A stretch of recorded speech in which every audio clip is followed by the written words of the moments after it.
It's 10 days to the 2024 presidential and parliamentary elections. Hashtag Stop Galamsey Now So On. Hello, good evening and welcome to Newsnight. Tonight, voting on the Sabbath is contrary to our understanding of the sanctity of the Sabbath day. That was the position of the Seventh-day Adventist Church, which charged their over 500,000 members to prayerfully reflect on what their choice will be on December 7. That was in July. Tonight, we ask, what is the official position of the church presently? But what is clear is that the church has softened its stance on the use of its over 300 facilities on election day. Also tonight, as we prepare towards the signing of the 4th Presidential Elections Peace Pact tomorrow on peaceful elections, non-violence and justice, will the NDC's presidential candidate John Dramani Mahama pledge for peace by appending his signature. All previous declarations have not been adhered to, and those declarations have not solved any problem. You have violence, whether you sign declaration or not. However, the organizers are optimistic all the parties will sign and commit to the content of the pact. Our plea is, let bygone be bygone. Not that we forget it. No sensible person can forget his past. We'll get to hear from the various political parties, plus the push by the media coalition against illegal mining, asking presidential candidates to commit to sign Galamsey Pact to indicate commitment to fighting the menace. LI has not been repealed. All of those issues still exist. So it is important that especially the NDC presidential candidate, the MPP presidential candidates would have to all commit to this particular pact that we want signed. And it's 3 days to the free kidney dialysis rollout, but some hospitals, including the Konfanochi Teaching Hospital, are yet to receive additional dialysis machines that they were requesting. However, the NHI assures all is set for a smooth rollout. So what I'm just trying to let you know is that 45 of these machines will be delivered and for this exercise. But in our 2025 budget, we will definitely be procuring more. In business, Bank of Ghana moves to mop up excess liquidity as the new Ghana gold coin goes on sale. And in sports, GFA announces 1-week competitions break for December 7 general elections. That's and more in this evening's edition of Newsnight. We're live on Joy 99.7 FM here in Accra and Kumasi on Love 99.5 FM. We're on myjoyonline.com. We're on all our social media platforms. You can hit us with the hashtag Newsnight. Also, via WhatsApp is 055-11-11997. Thanks for sticking with us. Let's dig in now and start off from this issue that generated a lot of talk, some controversy in the country earlier this year. And it's about the Seventh-day Adventist Church in Ghana, SDA. We know after that controversy in July this year, they served a reminder to their members about the church's position on voting on the Sabbath day. Well, this was after the unsuccessful attempt to push for a change in the December 7 date for this year's polls, which falls on a Saturday, which is observed as a Sabbath day by the church. Well, the memo, that internal memo that we've seen a copy of, signed by the presidents of the Southern and Northern Conferences of the Church in Ghana, is emphatic that voting on the Sabbath is contrary to the understanding of the sanctity of the Sabbath day. Well, that internal memo begins or opens by saying that the Seventh-day Adventist Church in Ghana recognizes the civic responsibility of its members to participate in the democratic process, including exercising their right to vote. However, we wish to reiterate our long-standing conviction that voting on Saturday, the Sabbath of the Lord, is not in alignment with our religious beliefs. We wish to reiterate what the church stands for and advocates, and starts by saying, 1, Sabbath as a sacred day. The Sabbath observed from sunset on Friday to sunset on Saturday holds deep spiritual significance for Adventists. It is a day dedicated to worship, rest, and communion with God. Our long-standing conviction and teaching have been that members should not engage in non-religious activities, including voting. Voting on the Sabbath is therefore contrary to our understanding of its sanctity. Well, portions of it, they've talked about how they've made efforts toward the election date change that was back then in July, and how unsuccessful that has been. And it closes by talking about no political endorsement, amongst others, and that their focus during Sabbath gatherings should be worship, spiritual growth, and fellowship. And concludes by saying that, in summary, the Seventh-day Adventist Church in Ghana respects the right of its members to vote. However, on the matter of voting on Saturday, we urge members to prayerfully ensure that their decisions are consistent with the Adventist belief on the sanctity of the Sabbath. And this is a release for all Adventist churches in Ghana. That was in July 2024, and it's signed by Dr. Thomas Teshi Okran. He's the president for the Southern Ghana Union Conference, and Pastor Dr. Kwame Ano Boahin, the president, Northern Ghana Union Conference for Kumasi. Well, let's take a look at what the position of the church is today. Is the main concern for many as we prepare just 10 days to the polls. Let's bring in my colleague Kofi, and I know him also as an Adventist. So definitely, let's talk about this. First, tell us about the population of the church and how this is crucial in this year's election. Well, when you are actually considering the Adventist population, it is important to consider baptized members, because the Adventist Church only recognizes you as a member if you are baptized. And so when we are talking about membership, children are excluded. Okay. According to the church's official data as of June 2022, the church's population was 395,374, so almost close to 40,000 members scattered across the length and breadth of the country. Now, if you do a disaggregation of this data, you realize that majority is actually in the southern side of the country, where about 9 churches make up more than 50% of this 300, close to 400,000 members that we are talking about. Okay. And so if you are looking at the regions, possibly that will be hit. It's possibly in the southern part of the country, which comprise of the Greater Accra region, Central region, Western, Volta region, and the Eastern region as well. Well, I'm sure you've been trying to break down the data. Do we know how many of these members are indeed are able to vote? You've mentioned that children are not counted, but above 18 that are able to participate in this particular election. Well, in fact, to be baptized in the Adventist, you must be matured. So you have to attain a certain age, go through the Sabbath school, and then also pass some certain examination that the church will also send you through. And then we believe that by the time you get to let's say about 15 years, you should be baptized. So considering that, then we should know that there could be about more than 300,000 church members who will be eligible to vote in this year's election. We also know the church has a number of significant facilities which are usually giving out as polling centers during national elections. You know how many there are? Well, so the church itself has more than 20,000 facilities across the length and breadth of the countries. But the data we are getting from the EC in terms of what the church has allowed to be used as polling stations in this year's election is about 345. And if we do the disaggregation, looking at it from church premises to be used for polling station, we are talking about 135. A majority is actually in the Greater Accra region, just like I put it. Greater Accra region has about 33 church facilities which will be used as polling stations in this year's election. In the Ashanti region, we're talking about 32. Western North, 10. And in Bono, 14. Bono East is about 14 as well. Upper West, 1. Northeast is also 1, Upper East 1, and Western region 3 church facilities, Central region 4. Now, if you go to the SDA schools, that will be used as polling centers for this year's election. That's the majority, 214 of them. And still Greater Accra, here it is the Ashanti region that's leading, 65 SDA schools that will be used as polling centers in this year's election. Western region is 17, Central region 15, Greater Accra here is about 7, Volta region 5, Eastern region 22, Ahafo 9, Bono 21, Bono East 43, Oti region 3, and Northern region 6. And we can talk about the Savannah region, which also has 1 school that will be used as a polling center. Okay. Well, Kofi, you're my colleague, but permit me to put you on the spot. You're an Adventist. Are you voting on December 7th?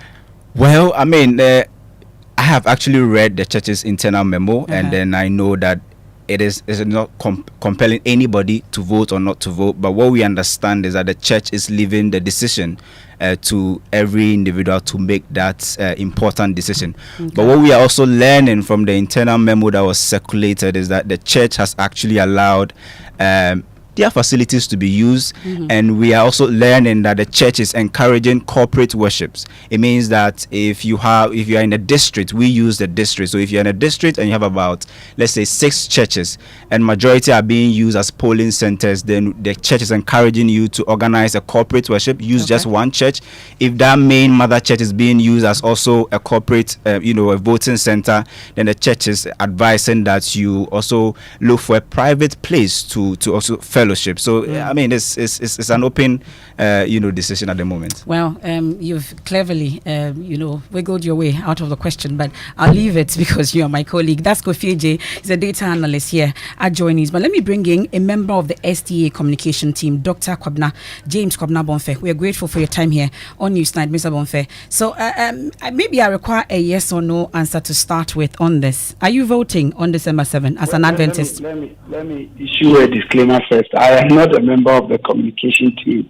Okay. I only served on the committee that the 2 conferences put together to work with the Electoral Commission and other stakeholders seeking that the election date be changed. Okay. In line with the National Constitutional Review Commission's work in 2011, the Electoral Reform Committee's work in 2015, and then thanks for the clarity on that. Yes. Thanks for the clarity on that, Dr. Bonfe. But I'm asking a specific question. At least you've done an extensive work for the church. You are a leading member of the church. Are you voting on December 7? What exactly is the church directive? God willing, I am voting. Really? Yes. Is that what? I see voting. Not only in these elections, but all other national elections as both a secular and a sacred duty that imposes responsibility on us, on conscience, and also between us and our God and our societies. So it's a solemn exercise that, in my view and my understanding of what the Sabbath connotes, it speaks to it. But this may sound conflicting with the general view of what the leadership of the church. Because it doesn't align with your religious beliefs. It's supposed to be a Sabbath day. It's for rest, yes, worship. And here's the point.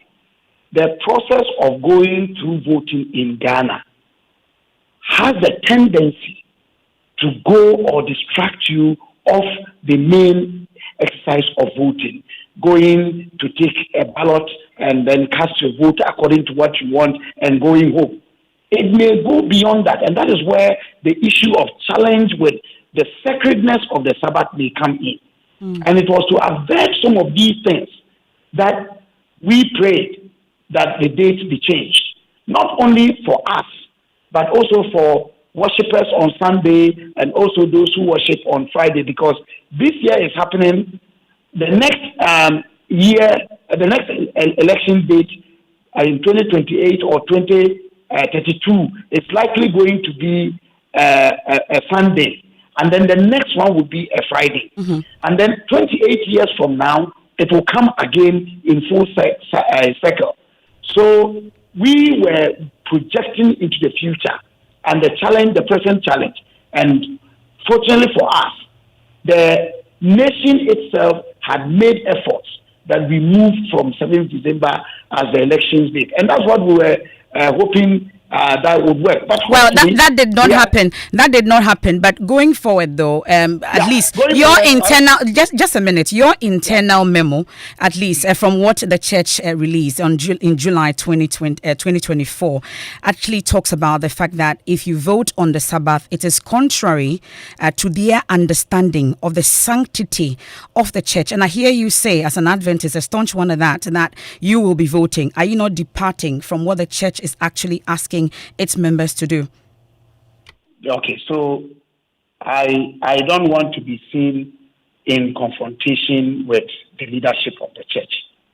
But if you read that text very well, the last paragraph says that it is a matter that is left to individual members to decide.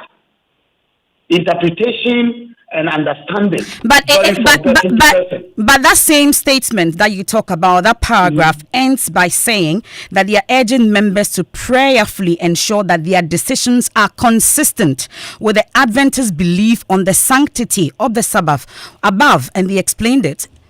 Yes, and that's what I've told you, that if I am going to vote and my vote is in sanctity with conscience, and it is not following a bandwagon, it is not following sloganeering, and I'm seeing it as a sacred duty, it is consistent.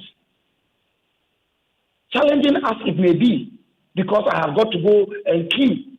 So I must make sure that I'm going at a time when it will be less stressing for me to engage in any activity that will take away the sanctity of the vote that I will cast. You see, there's this point that I need to make clear, that the Sabbath and its understanding has been given various interpretations, even within the Seventh-day Adventist Church. There are pastors who think that baptism on the Sabbath day is some work, but we baptize on the Sabbath day. And we think that it is correct. So the issue of the Sabbath, and that is why the church was very careful in saying that in the end, it will not legislate on it being right or wrong, but will leave it to the members to decide. Which puts a sort of psychological, pressure on these members. You may be very, very educated and you would understand this extensively. How about those who would not really understand this and know that when they do this, they violate the church? I'm happy that you are engaging me in this. That's why we are having this. That it is no sin to vote on Sabbath day. It is no sin. It does not violate to vote the law of God, to vote on the Sabbath day if your conscience is right. Okay. But I've explained prior to this that there are incidents and situations in the voting process in our country that may lend or create situations that will make it difficult for them. That's why we were hoping that we could get they changed that. We didn't succeed. Okay, but on that change, briefly, let's wrap up on this. On that change, since you work extensively with that committee, I would want to find out if we actually also explored the possibility of getting the EC to make special voting arrangements for your members on the 2nd of December. By law, the EC could not do that. Okay. But, MFR, the important thing is this. The Attorney General, the Electoral Commission, with the leadership of the church, there have been exchanges working towards 2028, making this a thing of the past. The Attorney General has already instituted a move to amend Article 1124. The Electoral Commission has written back. The church leadership has offered its advice, and I'm privy to that letter. So we are on that track, and it is on the basis of that I believe, at the end of the day, the Adventists should cast a vote on the side of right, on the side of justice, on the side of equity, on the side of seeking education for all, on the side of making health a core issue in this country, and making sure that the safety, the security of our country is intact. Voting in that sense and supporting that our religious liberty will be respected, for me, is a vote in the right direction and will be consistent with the Sabbath in this case. Okay, we are grateful. That's Dr. James Kwabena Bonfe, a staunch Adventist, one time a member of committees that the SDA put together in that push for the change of the December 7 election date. I'll stay a while longer on matters relating to the election. We'll head to the election headquarters shortly, but after extensive deliberation amidst a back and forth and various conditions, the opposition National Democratic Congress has announced its readiness to sign the 2024 Peace Pact at a ceremony tomorrow. However, the party maintains some reservations about the process. The signing of the 4th Presidential Elections Peace Pact will be organized by the National Peace Council and the Institute for Democratic Governance, IDEG, and is expected to have all presidential candidates of the various political parties participating in the December 7 elections signing the pact. Earlier, efforts by the council to secure the NDC's commitment faced resistance, especially from the camp of the NDC, which outlined a number of conditions. Well, we've been hearing from the NDC National Chairman, Asiedu Nketia, on this, providing insights into the party's stance and the remaining concerns. It doesn't mean anything to us because all previous declarations have not been adhered to, and those declarations have not solved any problem. You have violence, whether you sign declaration or not. We don't accept the fact that we should let bygones be bygones. Because crime has no expiry date. The people who have been killed and maimed are people's fathers, breadwinners, sisters, so on. And the cases are live. People are calling for justice. Well, member of the Peace Council, Movi Wahab, is urging the various parties to let go of previous events. Here to appeal that to you to kindly do your best to erase any animosity whatsoever if it does exist. Any suspicion whatsoever if it does exist. We are only here to plead that let us decide and agree to make a start. And it is never too late to make a start. Our plea is let bygone be bygone. Not that we forget it. No sensible person can forget his past. Because the past can always guide us as we move ahead. But we can shelve it with the hope that, yes, we will be able to do better. We have what it takes to do much better than we are doing now. And that must be collaborative. And we've been hearing from the chairman of the National Peace Council, Reverend Dr. Asiedu. He says all is set for the event tomorrow and similar events will be held in the various regions. We want the public to know that for this year's election, we are doing Peace Pact in 25 constituencies, in addition to the National Peace Pact. So some Peace Pact will take place in some other constituencies that we think and we classify as some hotspots. And so we are working towards all of these things. I think in the coming days, a lot more information will put up in the public domain. But for now, it takes time to get commitments from everybody. And those are the things we are working on. That's the chairman of the National Peace Council, Reverend Dr. Asiedu. All is set for the fourth signing of this presidential peace pact tomorrow here in Accra. But we know that as it stands now, the former president, John Dramani Mahama, is on a campaign tour of the Western region. Dr. Mahmoud Bawumia, the NPP presidential candidate, is here in the Greater Accra region. We'll be talking about him shortly. But let's check on whether the NDC's presidential candidate will be participating in this event tomorrow. We're told that there's a U-turn on this, but what exactly is it and where is he as we speak? Maxwell Agbagba is with the team as they campaign in the Western region, and he joins me on the line. Maxwell, I'm sure you've been finding out from the camp of former President John Dramani Mahama. To start with, where is he as we speak? So, about 20 minutes ago, he finished addressing party supporters at Asiedu in the Amenfi West constituency. Yes, we know for a fact that the NDC presidential candidate will be in the Greater Accra region tomorrow.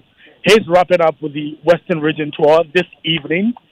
He has two more constituencies to visit this evening. That's the Amenfi Central and Amenfi East constituencies. We know there are some outstanding constituencies he's expected to visit in the Greater Accra region tomorrow. I've been engaging a highly placed source with the campaign, and that person can confirm that indeed he will be in the capital tomorrow, but cannot confirm if he will be signing a peace pact or not. We're told to hold on. That confirmation or denial will be coming later. But the NDC presidential candidate, John Mahama, on the campaign trail has said before that for a peace pact to be effective, the Electoral Commission, Chief Justice, and Inspector General of Police must all sign and commit to peace and justice ahead of the country's election. Now, I remember the Governance Forum in Accra some weeks ago.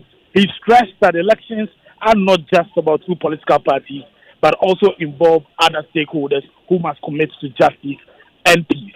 So as it stands now, we're still waiting for the confirmation or denial on whether he will be signing the peace pact tomorrow or not. But we're told that the press corps has been informed that he'll be in the capital tomorrow, and we're likely going to be traveling this evening to the Greater Accra region tonight. Okay, well, we'll be checking on that closely, and we've been trying to also work the lines from here to find out whether he will actually be at the program tomorrow. We're yet to get any confirmation, but let's check on the Dr. Mahmoud Bawumia camp. Of course, we'll be hitting the campaign trail on what they are up to, but Kenneth JC has been with the NPP presidential candidates all week, I should say, and he joins me in the studios.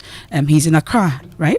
Yes, he is in Accra. Today he commissioned the 100 electric buses that are to be piloted within the Greater Accra region. Yesterday, too, he went to a number of constituencies here in the Greater Accra region, including the Ayawaso Central, in Sawem Adwedri in the Eastern region, Blekuma Central as well. And then from what we know right now, we have no indication as to whether he's going to sign or participate in a peace pact or not. We've not been briefed on that. But per the schedule of the campaign, from tomorrow through to Sunday, he's supposed to be in Oti, Volta, Ashanti, and the eastern regions for the final lap of the campaign. But as I speak to you now, we do not have any indication as to whether he's going to participate in the signing of any peace pact or not. Okay, well, and we'll definitely be checking on this. And thankfully, we've been joined on the phone by Dennis Miracle Abuaji, is the communications director of the Bawumia campaign. Thank you so much for your time here on Newsnight, Mr. Miracles. Really, we just first off want to find out, will Dr. Bawumia be signing the peace pacts tomorrow? Hi, Mufa. Yes. I mean, surely he's going to sign the peace pact. He's very committed to it. I mean, in spite of all the back and forth and the conversations going on, we have one Ghana. Oh dear, I've just lost Miracles Abuaji there on the line, but at least we got the story that indeed Dr. Mahmoud Bawumia will be signing that particular pact tomorrow. He's back on the line. We lost you. I'm sorry for that rude interruption. So you were telling us that indeed he'll be signing a peace pact tomorrow. Yes, absolutely. Dr. Bawumia will be signing the peace pact tomorrow. He's very committed to the peace and sanity of the state, and he believes that whatever he has to do to contribute towards ensuring that we go through this election successfully without affecting the safety, security, and peace of this country, he will do it. And he has expectations from the other candidates, because the concern also is that, at least before you talk about the expectations from the other candidates, they say it goes beyond just signing the peace pact. Is he really going to be committed to what the content of this pact will be? I think of all the 12 candidates on the ballot, I don't think, even if I ask you to mention one thing that Dr. Mahmoud Bawumia has done or has said or may have done or may have said that could affect the peace of this country, you would have even one. He's always been a very peaceful person. He's very, in terms of his commitment, his peaceful nature, his respect, the decorum with which he's carried about his campaign and all of that, it's without doubt. And so if you're going to look for one person on the ballot you can trust to commit to ensuring that we have peace in this process, it's surely Dr. Mahmoud Bawumia, and there's no debate on that. So yes, he also is of the view that it goes beyond the peace pact. But if signing the peace pact is one of the activities or one of the things to do to show and send an indication to your followers that you are committed to ensure that we go through this process peacefully, then he's going to do it. But beyond the peace pact, whatever it takes that he has to do as a leader of the leading political party in this country, he is going to do that. And I think it's a very important step. And away from the peace pact, though, I was asking if he's also expecting the other candidates to do same. Is he hopeful that all the other presidential candidates will be part of the process tomorrow? I mean, why not? I mean, it's an election we are going into. Okay. We are not at war, and it's not supposed to be war. It's just competing ideas. And so Dr. Bawumia is of the view that everybody must show that commitment. Everybody must step forward and get this done. What the signing of the pact does, or not signing, what not signing the pact does is that you are sending an indication to your people that you are not committed to peace. Okay. And that wherever they find themselves, they should do whatever it is that they want. And that you as a leader, you are giving them that indication to do as they please. And so he believes that it's important, it's extremely important for all the other candidates to sign the peace pact, at least as a symbol of their commitment to ensuring a peaceful election period. And I think it's very important that we all call on the other candidates to follow suit. All other things that need to be done would have to be done. So beyond the signing of the pact, every other thing that needs to be done by all the leaders of the political parties would have to be done. And Dr. Mahmoud Bawumia is committed to anything, whatever it is that needs to be done to protect the peace and sanity of this country. He's committed to it. Now that you're here, though, Mr. Boaji, are you on an inauguration and commissioning spree? What exactly is happening? Well, if that's a definition, why not? The government has had several projects completed, and it's important that these projects are commissioned for the people to use. And so, if that's a description to it, why not? We are glad. We would wish that all governments would go on an inauguration spree. How many more are we going to see before the elections? A lot more. Yes, okay. And so we should expect a lot more. Well, I've lost count, but let's talk about the buses today, the electric buses. Some have already started talking about the schedule. At least the first bus leaves at least at 8 a.m. People say they would have been at work. Really, who is the target then? Well, I think that it will be the GAPTI and the Metromas who really speak to the schedule. You know, because I mean they are the managers of the routes and really the terminal, so they will be able to speak to it. But what is important is that it's a solution that Dr. Mahmoud Bawumia believes needs to be injected into our transport space as one of the ways in reducing our cost of living. Because I mean clearly a lot of Ghanaians commute on a daily basis, and if the fares are high, it goes directly to affect their cost of living. And you're already aware that in Ghana, once fares go up, prices of goods also go up. And so with the introduction of electric vehicles, which without doubt straight away is reducing our fare cost by 50%, it's just an indication that if we take that route, we would be able to make some gains in the public transport space.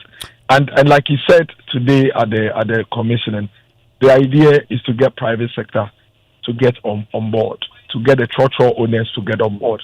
Let's all redirect our attention and focus towards electric vehicles as a way of public transport and as a way of reducing the cost of public transportation to our citizenry. We'll get to talk more about it, but as part of the inauguration, are we going to see Agenda 111? Because yesterday I heard him say that he will complete it when he comes into office. The concern is why are we not seeing the commissioning of it? As you speak, we have some close to about 45 or so Agenda 111 almost completed. I mean, when it's almost completed, installation of equipment in these hospitals, some are even done.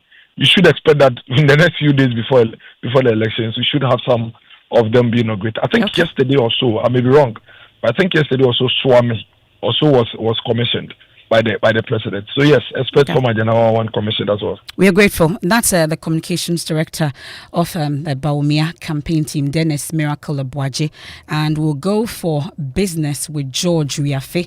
We return with more from the campaign trail in your election headquarters. George, what's up? Coming up in business, Bank of Ghana moves to mop up excess city liquidity as the new Ghana gold coin goes on sale, and automobile firms describe local assembling program as good despite some challenges. The business news on Newsnight is brought to you by MTN Business. Welcome to the new world of business. Kingdom Books and Stationers, Interstanks and Pepsodent, Herbal and Charcoal. You're welcome back to Business on Newsnight. Now, the Bank of Ghana is now deploying additional monetary tools to help check excess liquidity on the market. This is because the Ghana gold coin has finally gone on sale after it was launched in September this year. Details in this report. The Ghana gold coin went on sale this week after the Bank of Ghana on Monday released the pricing guideline for the product. This was updated on Tuesday, which showed that if you want the quarter of an ounce gold coin, then you should be prepared to pay 11,188 Ghana cedis. For those that want a half of the ounce of gold coin, then it will cost them 22,409 cedis. On the other hand, an ounce of Ghana coin based on the price quote from the London Bullion Association will pay 45,000 Ghana cedis. The The Bank of Ghana has argued that, based on the performance of the gold prices on the world market, it could encourage more persons to invest in this alternate investment instrument that could be used to mop up what the Bank of Ghana describes as excess cedi liquidity on the market. It has also been argued that the high inflation rate can largely be linked to the market liquidity issues, so if the Bank of Ghana is able to perfectly check it, that could affect the inflation rate. We should also not forget about how this move could also help in stabilizing the Ghana cedi in these times. And that is a Business Desk report. Now, automobile firms in the country have described the local assembling program as good despite some challenges. Government in 2023 outlawed the Ghana Automotive Initiative seeking to encourage more firms to assemble their vehicles locally. Jeffrey Propon James is Chief Executive of VW Ghana and President of the Automotive Association of Ghana. He spoke to Joy Business at the launch of the VW's new Amarok car here in Accra. I think I like the way the Bank of Ghana is intervening as and when it's necessary. Of course, also carefully guarding forest reserves. Sorry for that wrong sound. Now, more financial institutions are now accepting immovable assets as collateral for loans. Now, that's the verdict after going through the third quarter collateral registry report released by the Bank of Ghana. We have details in this report. I think I like the way the Bank of Ghana is intervening as and when it's necessary. Of course, also carefully guarding forest reserves. This Gold for Reserves program itself is also helping and ensuring that banks and other financial institutions respect the exchange regulations. The development is a departure from what often happens in the past when it comes to collateral for a loan. This is because financial institutions used to depend on buildings and land as collateral for loans. However, it appears challenges in disposing these assets when people default have now been a major challenge for these financial institutions, hence their decision to fall on assets that can easily be liquidated. The collateral registry showed that individual borrowers constituted the largest recipient of the secured loans, representing a significant jump from what was recorded in the same period for last year. It also emerged that patronage of the collateral registry has picked up strongly for the third quarter of this year. And that is a Business Desk report. Now, Consolidated Bank Ghana has reaffirmed its commitment to developing the small and medium-sized enterprises sector with the opening of the second Christmas fair in Accra. Director of Retail and Business Banking has been speaking to Joy Business after the opening of the Christmas fair at the Accra SME Hub here in Kokomlemle. It's a fair that we organize every year. This is the second one. We started last year. What are we seeking to do? We are seeking to bring buyers and sellers of products together. And you would agree with me that Ghana is about SMEs. We've positioned ourselves as a bank that is here to serve SMEs. So we've put together all our micro SMEs, our small SMEs, all our medium SMEs. Everybody is here at the CBG fair, inviting everyone across the length and breadth of the city. Come to the CBG fair, come and get something from here, come and learn a few things about what we do at CBG, and I can assure you, you'll not walk away the same.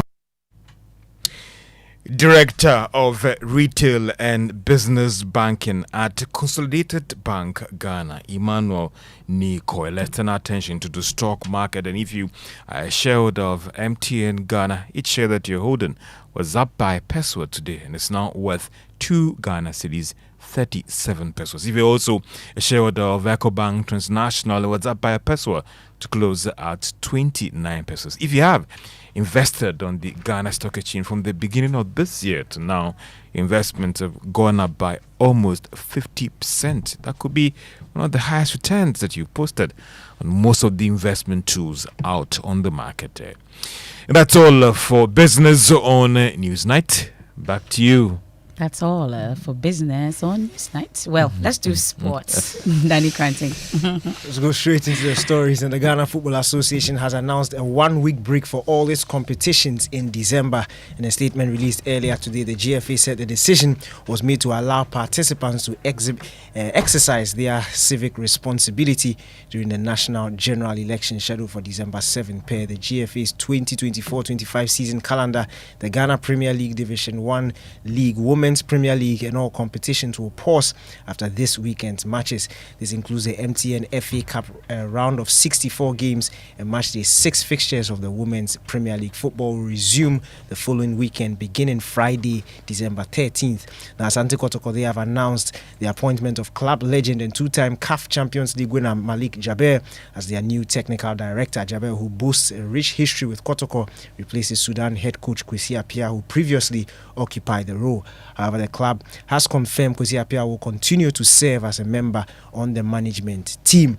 Now, match day 5 of the UEFA Champions League continues later tonight, and our featured game on Hits 103.9 FM will see a matchup between European club Royalty when Liverpool hosts Real Madrid at Anfield. That's all for sports. Back to you, MFA. Thank you, Danny Cranting. Some of your messages, briefly, let's go through them. Principles are different from practices. One can sign the peace pact but not committed to it. Please, action speaks louder than words. In 2020, they signed the pact, but 8 lives were lost. And we're hoping that that will not happen again. And we have this one also in Kanda, Mashoud Ibrahim Bishela in Kanda Accra says, kudos to the Speaker of Parliament for rejecting the request by the NPP minority leader to recall majority leader, he is, you said minority, to recall Parliament. Since the NPP doesn't believe in the rule of law, the MPs can go and sit in the chamber tomorrow and pass any bill they want. Okay, so that's a Mashoot's message there. We have a number more of some of your messages. When will we cease to be jokers? We allow one party to pack. Okay, I'm not getting it. Charles, I'm not getting your message, but it does appear that you're talking about the peace pact, but really very, very unclear. And this one also says, the call by the media coalition against Galamsey is misplaced, respectfully. The NPP government in power has refused to deal with Galamsey in the face of election and all the ramification. What is convincing the coalition that a deferred position will be implemented? You go on to also talk about the signing of the peace agreement. It says to you is immaterial because the government in power will not honor its part of the bargain. He takes an inspiration from what happened in 2020. He, however, calls on Ghanaians to be peaceful during the 7th December polls. And finally, you say once key stakeholders disagreed with the SDA on the Saturday voting, the stakeholders should arrange for their own venue for vote casting. That's voting can disrupt SDA church service on 7th December. Okay, but we are told that the church has allowed some of its premises to be used as polling stations. So Jonathan, definitely it's that decision lies with you. And this one also says, it goes on, I'm sure he's talking about what we did on Top Story. And Nana Spintex, it says, as I indicated yesterday, Afenyo Markin must go back to the Supreme Court to get the judges to open Parliament for them. He has himself to blame for where things are currently. Surely he wouldn't have the number to push his business through in Parliament if he were to sit tomorrow. Some of your messages, truly appreciated that you're able to hit us with your messages, both via WhatsApp and also on social media. Let's get into the election headquarters.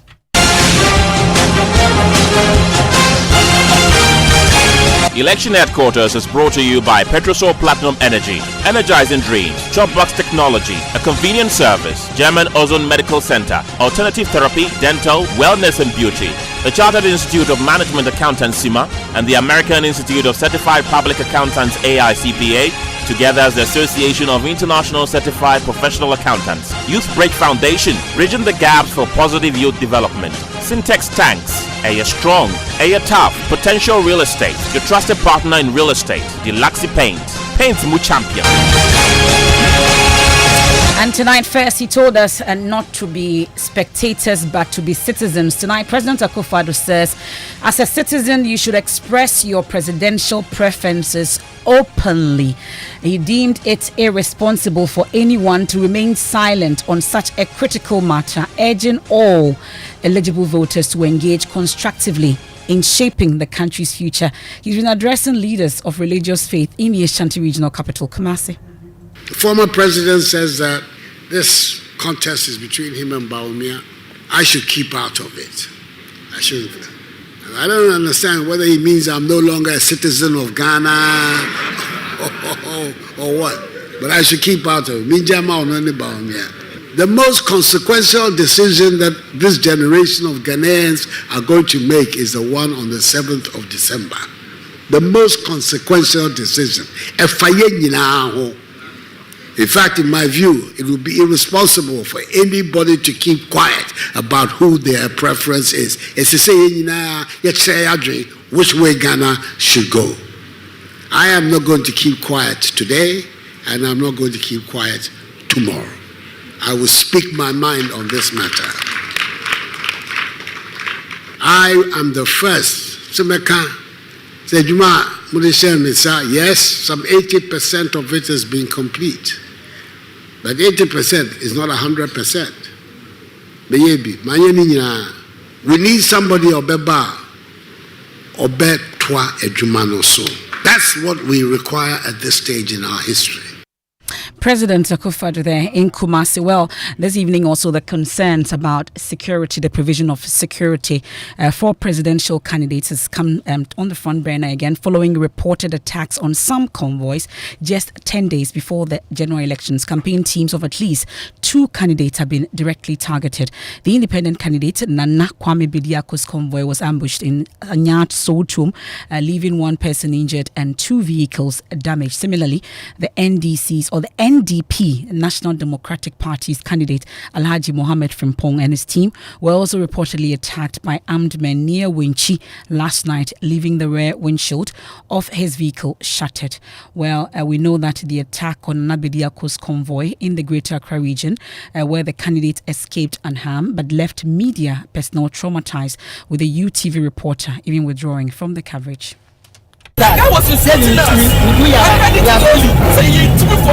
The media team embedded with Nana Kwame Bediako's campaign convoy was left shaken and traumatized after a violent attack by a group of youth in the Soltium community. What began as a routine campaign stop quickly escalated into chaos when the convoy came under a hail of stones. Journalists and members of the campaign team were visibly distressed as they recounted their ordeal. I was saying, no, there's not a Costco. So that's where I don't know what to say. No, they can't cross. They won't lock me. I see the movement fast now. I said, carry. So that way, I switch. Can't follow doors. So is that I can't pass by you. So that time, they were going to. The attack reportedly stemmed from the youth's dissatisfaction that Nana Kwame Bediako had entered the community to campaign without first paying a visit to their chief. And my colleague Collins Frimpong was the victim there. He was also part of that campaign yesterday. He's been narrating his ordeal in the newsroom. Really, it's raising the question about whether security should be provided. But we can hear from the NDP's presidential candidate narrate his ordeal with some armed men last night in the Bono region. We went to time to do a community deba, for the NDP. We finished around 6 p.m. and then by 6:15 we set off from Namasa at a very hard land of time towards Wenchi. On our way, just around the outskirts of Akrubi, we passed one barrier, police barrier, which was not manned, but at a distance somewhere we saw a taxi driver who had knelt, and raised his hand. Well, that's Alhaji Frimpong there, the NDP's presidential candidate. Meanwhile, there's a push for presidential candidates to also sign a commitment to combat illegal mining. Whilst we're signing the Peace Pact, we're hoping that the presidential candidates will also sign a pact to end illegal mining. And during a forum titled Unpacking Galamsey, Uncovering Treasures in Responsible Mining, Dr. Kenneth Ashigbe, coordinator of the Media Coalition Against Illegal Mining, reiterated the coalition's call for candidates to sign the pact. Today, the Ghana Coalition Against Galamsey has sent a letter to the presidential candidates. We're inviting them to sign a pact, to commit to the fight against this illegality. The challenges of Galamsey that confront us is a leadership issue. It's leadership at various ends, but definitely at the political end, we need to make sure we get these issues resolved. We need to ensure that even the measures that government itself said is going to do, it's actually done. Because as we speak, We know the state of emergency was not declared. As we speak, people are on the water bodies. They are still damaging it. The airline has not been repealed. All of those issues still exist. So it is important that especially the NDC presidential candidate, the MPP presidential candidates would have to all commit to this particular pact that we want signed. We've sent a copy of the pact to them, the pact that we're going to sign to them virtually, and we will sign it. But that's why this time we're bringing the media on board and saying that this is what we're going to do. Those who decide that they are not going to sign the pact, they would be considered as enemies of the state. That's the convener of the Media Coalition Against Illegal Mining, Dr. Kenneth Ashigbe there. And the countdown is on. And in some 3 days, the 40 health facilities nationwide are expected to begin offering free kidney, that's the dialysis, following a successful pilot program spearheaded by the National Health Insurance Authority. The life-changing program, fully funded by the government at an estimated cost of 20 million cedis annually, is set to provide critical care to about 600 patients battling end-stage kidney disease. However, some facilities, including the Teaching Hospital, we are told, are yet to receive additional dialysis machine. As we speak, we're checking if indeed it's coming tomorrow or when exactly those machines will arrive. But the NHIA CEO, Dr. Da Costa Abuaje, earlier assured of a seamless rollout and long-term sustainability. So the ministry's clearance from World Bank came earlier than the NHIA. So the ministry took a delivery of 7 of them. They have actually installed in Kolebu. 23 currently is at the 23 of the equipment are at the port, and 15 more have actually been ordered. So what I'm just trying to let you know is that 45 of these machines will be delivered and for this exercise. But in our 2025 budget, we will definitely be procuring more. The World Bank and other partners are also expressing interest, so we are waiting to see. But our intention is to equip these facilities with the dialysis machines. And that's the CEO of the National Health Insurance Authority, Dr. Da Costa Abuaje. That's how we end today's edition of Newsnight here on Joy 99.7.